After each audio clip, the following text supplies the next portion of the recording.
નમસ્કાર મિત્રો, આજના લેક્ચરમાં આપણે એક પરિમાણીય પેટીમાં રહેલા કણ માટે શક્તિનું સમીકરણ અને સાધારણીકૃત તરંગ વિધેય મેળવીશું। આ માટે આપણે ધારીએ કે એક પરિમાણીય પેટીમાં કણ એ ઘટનાને આપણે પરમાણુમાં ગતિ કરતા ઇલેક્ટ્રોનને સાથે સરખાવી શકીએ। ધારો કે એક m દળવાળો કણ એ x અક્ષ ઉપર ગતિ કરે છે। આ x અક્ષ નો માઈનસ એટલે કે આ બાજુ માઈનસ કિંમત છે -x, આ બાજુ +x, અને આ કણ x બરાબર 0 થી x બરાબર a ની વચ્ચે ગતિ કરે છે।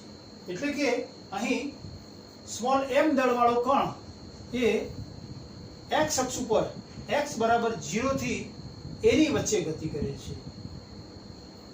જો x બરાબર 0 અને x બરાબર a એને આપણે એક પેટીની દિવાલો કલ્પી દઈએ, એટલે કે કણ x બરાબર 0 થી a ની વચ્ચે સતત મુક્તપણે ગતિ કરે છે।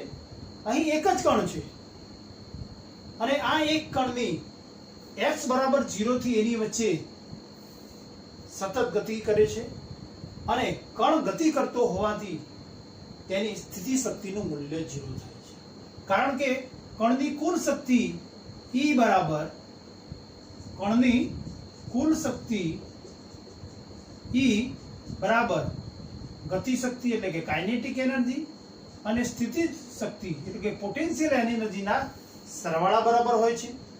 જ્યારે કણ ગતિમાં હોય ત્યારે સ્થિતિજ ઉર્જા V નું મૂલ્ય 0 થાય છે। પરિણામે અહીં પેટીમાં x બરાબર 0 થી a ની વચ્ચે કણ સતત ગતિશીલ હોવાથી ત્યાં કણની સ્થિતિ શક્તિ V બરાબર 0 થશે। અહીં કણની ગતિજ ઉર્જા એટલે કે 1/2 mv² કણ અચળ વેગથી ગતિ કરે છે।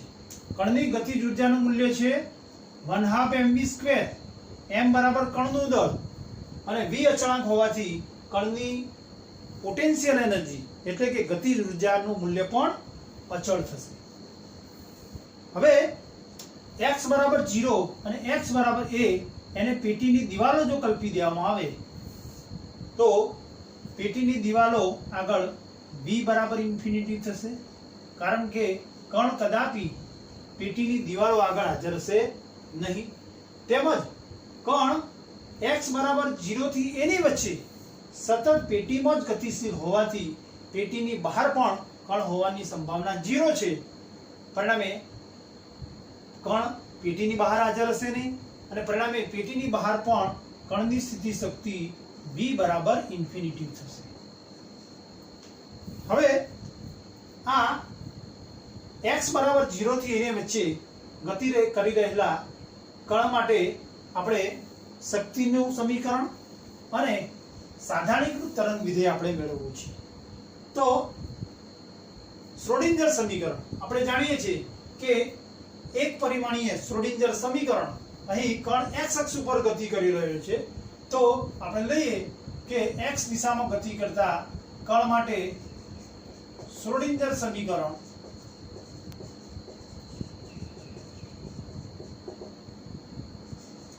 d2 psi by dx² plus 8 pi square m upon x² into e minus v psi x બરાબર 0। હવે અહીં પેટીમાં કણની સ્થિતિ શક્તિ v બરાબર 0 છે, પરિણામે સમીકરણ થશે એટલે v બરાબર જો 0 લેવામાં આવે તો d2 psi by dx² plus 8 pi square m upon x² into e psi x by 0 થશે। psi x લખીએ કે psi લખીએ તો પણ ચાલશે, પરંતુ વિધેય psi એ ફક્ત x ઉપર આધારિત છે। હવે આ સમીકરણ એને આપણે સમીકરણ નંબર 1 આપીએ અને તેમાં m એ કણનું દળ, h પ્લાન્ક અચળાંક, E કણની કુલ શક્તિ એ ગતિ શક્તિ અને સ્થિતિ શક્તિના સરવાળા બરાબર છે. સ્થિતિ શક્તિ 0 છે અને ગતિ શક્તિ પણ કણ અચળ વેગથી ગતિ કરતો હોવાથી પોટેન્શિયલ એનર્જી અચળ છે, પરિણામે કણની કુલ શક્તિ પણ અચળ થશે. હવે પરિણામે આ પદ અચળ થશે 8π²m/s² E. આ પદ માટે આપણે અચળાંક α² ધારી દઈએ, એટલે કે ધારો કે 8π²m/s² E બરાબર α². તો α² આપણે ધારીએ છીએ. હવે α² ધારતો સમીકરણ મળશે d2ψ/dx² પ્લસ α² ψ બરાબર 0. એને આપણે સમીકરણ નંબર 3 આપીએ. હવે આ સમીકરણના વિવિધ ત્રિકોણમિતિય અને ઘાતાંકીય ઉકેલો છે. એમાંનો એક ઉકેલ છે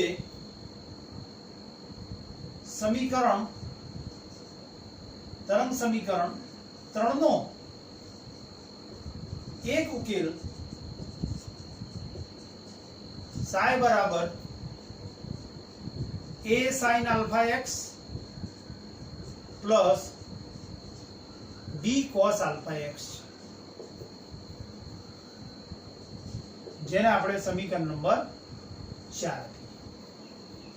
એટલે કે આ તરંગ વિધેય છે ઉકેલ, એનું આપણે દ્વિતીય વિકલન કરી x ને સાપેક્ષ તો મૂળ તરંગ સમીકરણ મળે છે.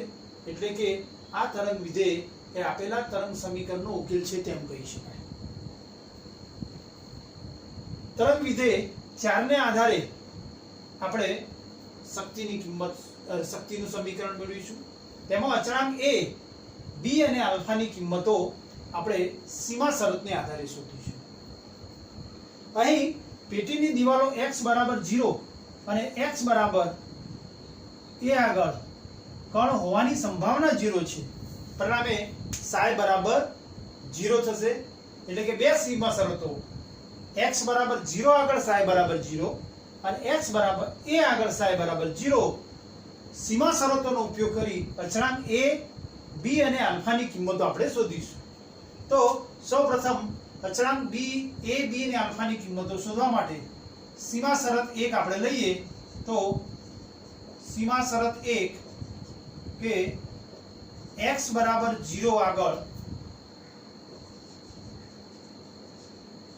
ψ બરાબર 0, એટલે કે કણ હોવાની સંભાવના 0. આ બંને કિંમતો સમીકરણ 4 માં મૂકીએ તો ψ બરાબર 0 બરાબર a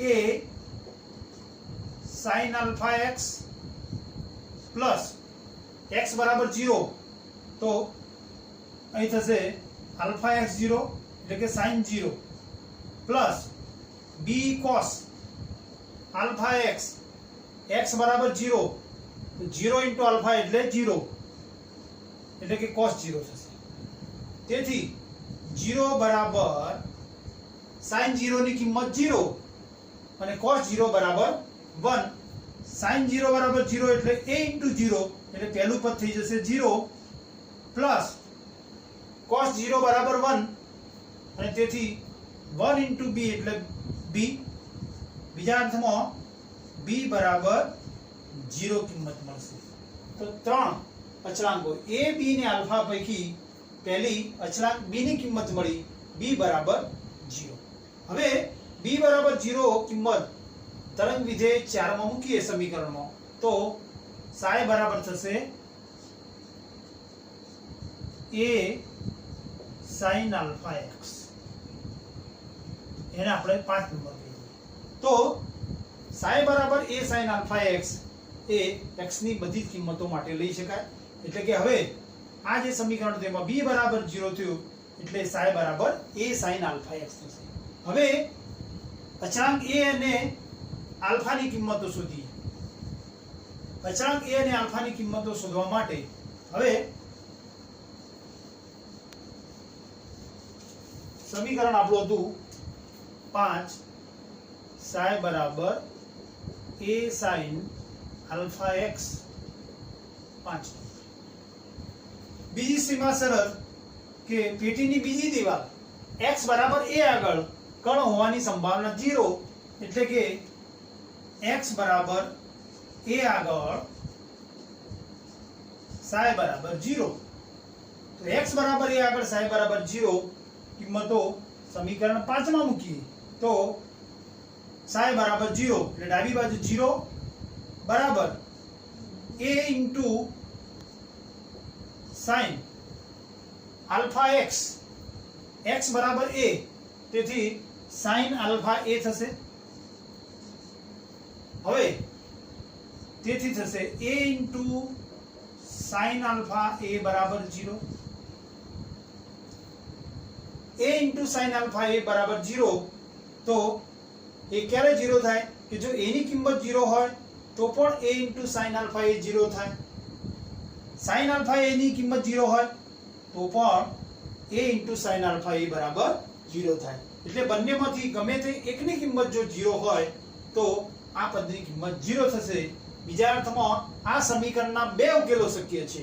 એક થાય કે a બરાબર 0 અથવા sin alpha a બરાબર 0. શું લેવાય? a બરાબર 0 અથવા sin alpha a બરાબર 0. હવે જો a બરાબર 0 લેવામાં આવે તો સમીકરણ 5 માં psi બરાબર a, ની કિંમત 0 લઈએ તો 0 into sin alpha x બરાબર 0, એટલે કે psi બરાબર 0 થઈ જાય. બીજા અર્થમાં કે x ની કોઈ પણ કિંમત માટે psi બરાબર 0 થાય જો a બરાબર 0 લેવામાં આવે તો, અને psi બરાબર 0 થાય તો એનો મતલબ થાય કે x બરાબર 0 થી x બરાબર a ની વચ્ચે કણ હાજર નથી એમ નક્કી થાય. જ્યારે કણ તો x બરાબર 0 થી a ની વચ્ચે સતત ગતિશીલ હોવાથી કોઈ પણ એક સમયે કોઈ એક બિંદુએ હાજર હશે 100% હાજરી 100% ગેરહાજર નથી. પરિણામે a બરાબર 0 એ સ્વીકાર્ય ઉકેલ નથી. સ્વીકાર્ય ઉકેલ થશે sin alpha a બરાબર 0 જો alpha a બરાબર n pi, જો n બરાબર 1 2 3 વગેરે ધન પૂર્ણાંક સંખ્યા. કારણ કે જો n બરાબર 0 લેવામાં આવે તો n બરાબર 0 લઈએ તો આલ્ફા બરાબર 0 થાય, અને આલ્ફા બરાબર 0 થાય તો x ની તમામ કિંમતો માટે psi બરાબર 0 થાય, એટલે કે પેટીમાં કણ હોવાની સંભાવના 0 થાય, જે સત્ય નથી. કારણ કે કણ પેટીમાં કોઈ એક બિંદુએ તો હાજર છે જ. પરિણામે n બરાબર 0 એ સ્વીકાર્ય ઉકેલ નથી. n બરાબર 1 લઈએ તો આલ્ફા a બરાબર n બરાબર 1 લઈએ તો આલ્ફા a બરાબર પાઈ થશે, અને sin પાઈ ની કિંમત થશે 0. 2 લઈએ તો sin 2 પાઈ, sin 2 પાઈ ની કિંમત 0, એટલે કે આલ્ફા a બરાબર n પાઈ માં n બરાબર 1 2 3 વગેરે ધન પૂર્ણાંક સંખ્યાઓ થશે, અને તેથી આલ્ફા બરાબર n pi upon a. Alpha ની કિંમત આપણે મૂળ સમીકરણમાં મૂકીએ તો, અથવા આપણે લઈએ કે આલ્ફા બરાબર n પાઈ upon a, અને તેથી થાય આલ્ફા સ્ક્વેર બરાબર n square pi square upon a square. Alpha square બરાબર n square pi square upon a square, એને સમીકરણ નંબર 6 કહીએ. સમીકરણ નંબર 2 અને 4 6 ની આલ્ફા સ્ક્વેર ની કિંમતોને જો સરખાવવામાં આવે તો આ બંને કિંમતો સરખાવતો, એટલે કે બીજા અર્થમાં સમીકરણ 2 માં આલ્ફા સ્ક્વેર ની આ કિંમત આપણે મૂકીએ તો 8 pi square m upon h square into e બરાબર alpha square n square pi square upon a square થશે. e ને આપણે કરતા બનાવીએ તો e બરાબર n square pi square upon a square ગુણ્યા આ પદને આપણે જમણી બાજુ લઈ જઈએ તો s સ્ક્વેર upon ઉલટી જશે 8 પાઈ સ્ક્વેર m થશે. એમાં પાઈ સ્ક્વેર બે સમાન પદો ઉડી જશે અને તેથી E બરાબર n square h square upon 8 ma² થશે. હવે આ જે કિંમત મળ્યું જે એક પરિમાણીય પેટીમાં રહેલા કણની શક્તિનું સમીકરણ છે, જેમાં n એ ચલ છે, n ની કિંમતો 1 2 3 વગેરે છે, h પ્લાન્ક અચળાંક છે, m કણનું દળ અચળ છે, સ્મોલ a પેટીની લંબાઈ પણ અચળ છે. બીજા અર્થમાં એક પરિમાણીય પેટીમાં રહેલા કણની શક્તિ એ n ઉપર આધારિત છે. પરિણામે એને લખી શકીએ En, અને En બરાબર n² h² અપોન 8 ma² થશે. પેટીની લંબાઈ a લઈએ આપણે તો બીજા અર્થમાં એમ પણ આપણે લખી શકીએ કે E ચલે છે 1 અપોન a², એટલે કે પેટીની લંબાઈના વર્ગના વ્યસ્ત પ્રમાણમાં ચલે છે. હવે આલ્ફાની કિંમત જે આપણને મળી, આલ્ફા બરાબર n pi upon a. Alpha બરાબર n પાઈ અપોન a ની કિંમત સમીકરણ 5 માં મૂકીએ તો સાઈ બરાબર a sin આલ્ફા બરાબર n પાઈ અપોન a, તો n pi upon a into x એ એક પરિમાણીય પેટીમાં રહેલા કણનું તરંગ વિધેય થશે. શક્તિનું સમીકરણ મેળવ્યું, તરંગ વિધેય મેળવ્યું. હવે આ તરંગ વિધેયને સાધારણીકૃત કરવું છે. તો સાધારણીકૃત કરવા માટે શું કરવું પડશે? અચળાંક a ની કિંમત શોધવી પડશે. અને અચળાંક a ની કિંમત શોધ્યા બાદ એ અચળાંક a ની કિંમત મૂળ તરંગ વિધેયમાં મૂકીએ તો આપણને સાધારણીકૃત તરંગ વિધેય મળશે. એટલે હવે અચળાંક a ની કિંમત શોધવી. અચળાંક a એટલે કે સાધારણીકૃત અચળાંકની કિંમત શોધવી. સાધારણીકૃત અચળાંકની કિંમત શોધવી છે. વિધેય હતું સાઈ બરાબર a sin n pi upon a into x. x ચલ છે એટલે સીમા શરત શું થશે? પેટીની લંબાઈ સ્મોલ a આપેલી છે, 0 less than or equal x less than or equal a થશે. હવે તરંગ વિધેય એ ત્રિકોણમિતીય તરંગ વિધેય છે, અને ત્રિકોણમિતીય તરંગ વિધેય હોય ત્યારે sin² dx બરાબર 1 શરતનો આપણે ઉપયોગ કરીશું અને તેના આધારે અચળાંક a ની કિંમત શોધીશું. તો sin² dx બરાબર 1 લેતો સીમા શરત 0 થી a, તેથી 0 થી a into sin n pi upon a into x નો વર્ગ ઇન્ટુ dx બરાબર 1, અને વર્ગ લઈએ તો થશે a² sin² n પાઈ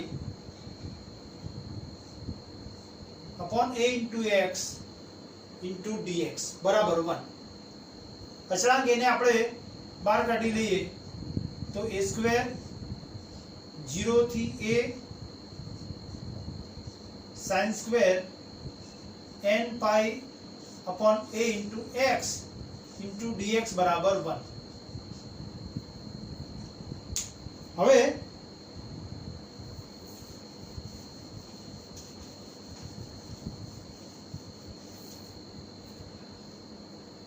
sin² થીટા બરાબર 1 માઇનસ cos 2 થીટા અપોન 2 સૂત્રનો આપણે ઉપયોગ કરીએ તો અહીં થીટા બરાબર શું છે? n pi upon a into x. તો a² ઇન્ટુ 0 થી a 1 માઇનસ cos 2 અને થીટા એટલે કે 2n pi upon a into x upon 2 કૌંસ પૂરો ઇન્ટુ dx બરાબર 1.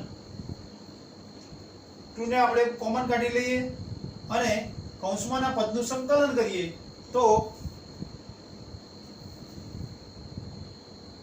સંકલનમાં અહીં થશે પહેલા 2 બહાર કાઢી લઈએ a² / 2 સંકલનમાં 0 થી a 1/2 સોરી 2 આપણે કોમન કાઢી લીધું છે એટલે 1 * dx એ મોટો કૌંસ ચોરસ કૌંસ માઈનસ cos સંકલનમાં 0 થી a ની limit cos 2n pi upon a into x into dx ચોરસ કૌંસ પૂરો બરાબર 1. હવે સંકલન આપણે લઈએ તો a² / 2 ચોરસ કૌંસમાં 1 into dx તો 1 into dx નું સંકલન થશે x અને લિમિટ છે 0 થી a માઈનસ બીજા પદનું સંકલન લઈએ તો cos 2n pi upon a into x તો એનું સંકલન થશે sin 2n pi upon a into x upon 2n pi upon a into x નું વિકલન કરીએ x ને સાપેક્ષ તો થશે 2n pi upon a કારણ કે x નું વિકલન 1 કૌંસ પૂરો લિમિટ 0 થી a ચોરસ કૌંસ પૂરો બરાબર 1. હવે a² / 2 આ લિમિટ મૂકીએ આપણે તો અપર લિમિટ a અને લોઅર લિમિટ 0 એટલે a - 0 એટલે a મળશે માઈનસ બીજા પદમાં અપર લિમિટ a મૂકીએ આપણે x ની જગ્યાએ તો 2n pi upon a into x x ની જગ્યાએ a મૂકીએ તો a ઉડી જશે એટલે sin 2n pi આવશે અને sin માં ના કોઈપણ પાઈના કોઈપણ બેકી ગુણક માટે વિધેય sin ની કિંમત 0 થશે કારણ કે a મૂકીએ તો a ઉડી જાય તો sin n pi 2n pi n બરાબર 1 એટલે 2 pi 2 મૂકીએ તો sin 4 pi 3 મૂકીએ તો 6 pi એમ પાઈના કોઈપણ બેકી ગુણક માટે વિધેય sin ની કિંમત 0 થશે એટલે કે અપર લિમિટ મૂકીએ તો કિંમત 0 મળશે.